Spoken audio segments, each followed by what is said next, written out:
हाँ जी दोस्तों, welcome back. एक लड़की को एक एक्टर बनना था। सोशल मीडिया पर, इंस्टाग्राम पर वो तमाम वीडियो बनाकर पोस्ट किया करती थी, उन वीडियोस को अपलोड किया करती थी और चाहती थी कि उसकी वीडियोस को लोग दुनिया में देखें। लेकिन दोस्तों, उसकी कोई भी वीडियो वायरल नहीं हो रही थी। कुछ दिन के बाद उसकी एक ऑडियो वायरल होती है और उस ऑडियो के वायरल होते ही उसकी जिंदगी में मान के चलो कि एक विराम लग जाता है। आज दोस्तों मैं आपसे बात करूंगा एक ऐसी लड़की के बारे में जिसने अपने माता पिता को अपने हाथों से कुल्हाड़ी से काटकर उन्हें मार डाला। जी हाँ दोस्तों, 15 साल की लड़की ने अपने माता पिता को कुल्हाड़ी से काटकर मार डाला। तो मेरा नाम है नीरज शर्मा और आज की सच्ची घटना को आप तक पहुंचाने के लिए मैं आपको लेकर चलता हूं यूपी के एक शहर में जिसका नाम है बुलंदशहर। बुलंदशहर में एक थाना लगता है शिकारपुर। उसी थाने में एक मोहल्ला है और उस मोहल्ले का नाम है लाल दरवाजा।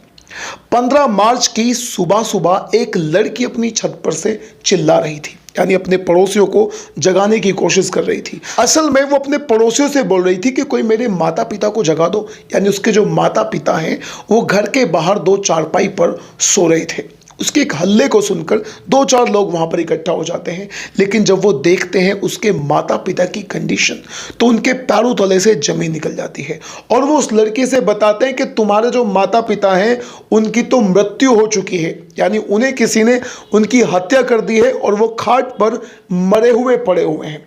ये सुनना था कि लड़की तुरंत छत पर से जैसे तैसे पड़ोसियों के घर को उतर के आती है और वहां आ जाती है और अपने माता पिता को देखकर बेहद बेचैन हो जाती है और बहुत ज्यादा रोना शुरू कर देती है। इसकी चीख पुकार सुनकर आजू बाजू के और भी बहुत सारे लोग वहां पर दोस्तों इकट्ठा हो जाते हैं। आनंद फानंद में पुलिस को इन्फॉर्म कर दिया जाता है और पुलिस यहां पर पहुंच भी जाती है। इसके पिता जिसका नाम है शाबिर और इसकी माता जिनका नाम है रिहाना, दोनों की बॉडी को पोस्टमार्टम के लिए भेज दिया जाता है। पुलिस पर बहुत ज़्यादा प्रेशर था जैसे तैसे इस केस को सुलझाने का। अब दोस्तों पुलिस अपनी तरफ से पूरी कोशिश करती है, आजू बाजू में जितने भी कैमरास थे हर कैमरे को खंगाला जाता है, लेकिन पुलिस को कोई भी किसी भी तरह का क्लू नहीं मिल पाता। उसके बाद पुलिस सीधा सीधा इस लड़की के यानी घर परिवार के जितने भी फ़ोन थे उन सभी फ़ोन की कॉल डिटेल्स को निकलवाती है और उस कॉल डिटेल में एक वर्ड यानी एक 20-25 सेकंड की एक ऑडियो है और उस ऑडियो में जो आवाज़ थी वो थी कि मुझे कुछ नशे की गोलियां चाहिए। जब इस आवाज़ का मिलान कराया जाता है तो वो जो आवाज़ है वो उसी लड़की की मिलती है जो 15 साल की लड़की छत पर से अपने माँ बाप के लिए अपने पड़ोसियों को जगा रही थी। अब दोस्तों पुलिस का जो शक है वो पूरी तरह से गहरा जाता है। पुलिस सीडीआर निकालती है और पता चलता है कि ये जो लड़की है ये कई लड़कों से बातचीत किया करती थी। उसके बाद जब इस लड़की से सख्ती से पूछताछ की जाती है तो ये लड़की जो बताती है उसे सुनने के बाद आप पूरी तरह से बेचैन हो जाएंगे। असल में ये लड़की बताती है कि उसके घर में एक व्यक्ति आता था और उस व्यक्ति का नाम था सागिर और इस लड़की को शक था कि इसकी माँ जो रिहाना है सागिर से उसके जिस्मानी ताल्लुकात हैं, यानी उनके बीच में रिलेशनशिप है और वो जो रिलेशनशिप है वो ऐसा रिलेशनशिप है जो असल में नहीं होना चाहिए था। इसी बात को लेकर ये लड़की बहुत ज़्यादा परेशान होती थी। जब वो सागिर नाम के व्यक्ति इनके घर में आया करता था तो वो इसकी माँ से रिहाना से कुछ ऐसा बताता था जिसकी वजह से ये लड़की बहुत ज़्यादा बेचैन हो जाया करती थी।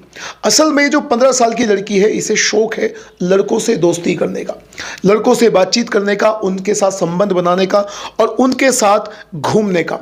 कई बार इसके माँ बाप ने इस लड़की को इसी बात के लिए डांटा भी था, पीटा भी था और इससे कहा था कि तुम किसी से भी किसी भी तरह का संबंध मत रखा करो। लेकिन दोस्तों जो सागिर नाम का व्यक्ति था वो रोज रोज घर पर आया करता था। इस लड़की को इतना भी शक था कि जो सबसे छोटे वाला इसका भाई है वो इसके पिता का नहीं बल्कि सागिर का है। अब इसी बात को शक में रखते रखते ये लड़की एक दिन अपने एक दोस्त को फ़ोन करती है और उससे बोलती है कि उसे कुछ नशे की गोलियां चाहिए। जिस व्यक्ति को ये फ़ोन करती है उसका नाम होता है बबलू ठाकुर। बबलू ठाकुर से ये लड़की 14 मार्च की रात को नशे की गोलियां मंगा लेती है और अपने माता पिता को नशे की गोलियां खिला देती है। नशे की गोलियां खिलाने के बाद अपने माँ बाप के पास बैठ जाती है और अपनी माँ के पैर दबा रही होती है और उनसे बहुत सारी बातें भी कर रही होती है।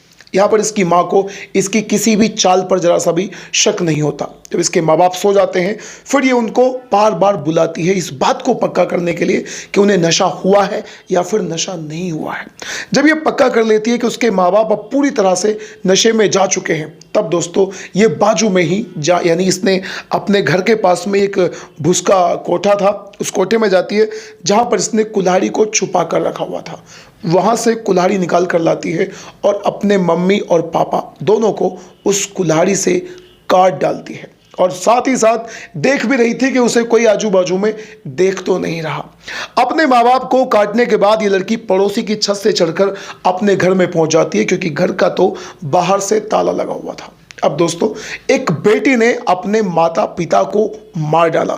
सबसे पहली बात, उसे शक था अपनी मां पर, यानी उसकी मां का सागिर नाम के एक व्यक्ति से ताल्लुकात था, उसे इस बात का बेहद शक हुआ करता था।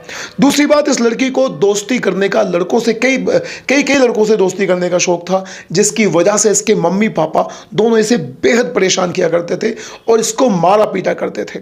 कभी कभी इसकी माँ पीटा करती थी तो कभी कभी इसका पापा और कभी कभी तो इसकी माँ रिहाना इस लड़की को सागिर नाम के उस व्यक्ति से भी पिटवाया करती थी। अब दोस्तों जो भी हुआ, जैसा भी हुआ, बहुत ज़्यादा गलत हुआ। अब इस लड़की को जेल होगी। सबसे पहले तो इसे बाल सुधार गृह में भेजा जाएगा और उसके बाद इसे जो भी सज़ा होगी वो बात की सज़ा होगी। लेकिन कहीं ना कहीं 2 लोगों की हत्या हो चुकी है और इस लड़की की जो ज़िंदगी है वो तो पूरी तरह से ही तबाह हो चुकी है। अब यहाँ पर आप क्या कहना चाहते हैं सारी घटनाओं के बारे में? अपनी राय कमेंट बॉक्स में जरूर बताइएगा। अब हम मिलते हैं किसी दूसरी वीडियो में किसी दूसरी घटना के साथ। तब तक के लिए दोस्तों नमस्कार।